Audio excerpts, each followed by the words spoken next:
আমরা আগামী 5 বছরে সারা দেশে 25 কোটি গাছের চারা আমরা রোপণ করব। এখন একটি গুরুত্বপূর্ণ বিষয় আছে, আজকে প্রায় এখানে 2000 গাছের চারা রোপণ করা হবে। যারা যারা যে গাছের চারাটি রোপণ করবেন, আপনাদের দায়িত্ব কিন্তু আজকে রোপণ করে চলে গেলেই কিন্তু শুধু রোপণ করলেই কিন্তু কাজ শেষ হয়ে যাচ্ছে না। একটি শিশু যখন ভূমিষ্ঠ হয়, শিশুটা ভূমিষ্ঠ হলেই কিন্তু বাবা মায়ের কাজ শেষ হয়ে যায় না, বরং শিশুটা ভূমিষ্ঠ হবার পরে শিশুটাকে যত্ন সহকারে গড়ে তোলা, যত্ন সহকারে মানুষ করাই হচ্ছে সবচেয়ে আসল কাজ। কাজে এই গাছটা যাকে আপনারা আজকে রোপণ করবেন, এই যে 2000 গাছের চারা রোপণ করা হবে, এই গাছটা কিন্তু শিশু গাছ, আজকে শিশুর মতন এটিকে বড় করতে হবে।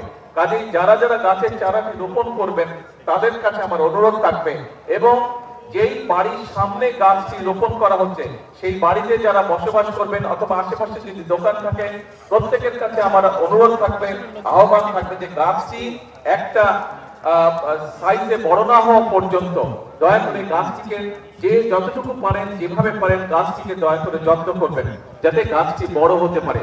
কারণ এই গাছটি যদি বড় হয় আপনি বুক ভরে শ্বাস নিতে পারবেন। এই গাছটি যদি বড় হয়, এই গাছটি বড় হলে এই গাছের তলায় আপনি শান্তি মতন ছায়ায় বসতে পারবেন। কাজে এই গাছটি আমাদের উপকারের জন্যই হবে, শুধু আপনার না, আপনার সন্তান, আপনার পরিবার, আপনার এলাকার মানুষ, আপনার পাড়ার মানুষ সকলে এই গাছের সুবিধা পাবে। গাছটি গরমকালে যখন গাছটি বড় হবে, গরমকালে যখন বাতাস হবে গাছটিতে, সেই বাতাসের যে শান্তির স্পর্শ বাতাস সেটিও আপনি পাবেন।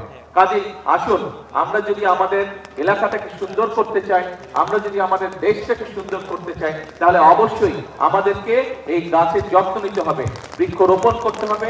এই বৃক্ষটি বড় হলে যাতে এই বৃক্ষের সুবিধা সকলে পায়, প্রত্যেকটি মানুষ পায়, ওই বৃক্ষের আশেপাশে যারা বসবাস করেন প্রত্যেকটি মানুষ যাতে সেই বৃক্ষের সুবিধাটা পায়, আমাদেরকে সেটাই চেষ্টা করতে হবে। আসুন আল্লাহর নাম নিয়ে বিসমিল্লাহ বলে আমি আমার চারাটি রোপণ করছি। যারা যারা এখনো রোপণ করেননি তাদের অনুরোধ করব, কিন্তু মূল কথা হচ্ছে যে শুধু আজকে রোপণ করে চলে গেলেই হবে না, গাছটি যত্ন নিতে হবে যাতে গাছটি বড় হতে পারে। আপনি যেরকম সন্তানকে দেখেন বড় হতে, সন্তান যত বড় হয় আপনার বুকটা ভরে ওঠে আনন্দে, ঠিক এই গাছটি যারা যারা রোপণ করছেন বা গাছের যাদের দোকানপাট, বাসা বাড়ির আশেপাশে বা সামনে এই গাছের চারাটি রোপণ করার পরে গাছটি যখন বড় হবে, দেখবেন সন্তান বড় হওয়ার যে আনন্দ, ঠিক গাছটি যখন যত বড় হবে দেখবেন একই রকম আপনি আনন্দ পাবেন। আসুন আল্লাহ দেওয়া এই নিয়ামত, এই আনন্দটি আমরা আজকে সকলে ভাগ করে নিই। হ্যাঁ,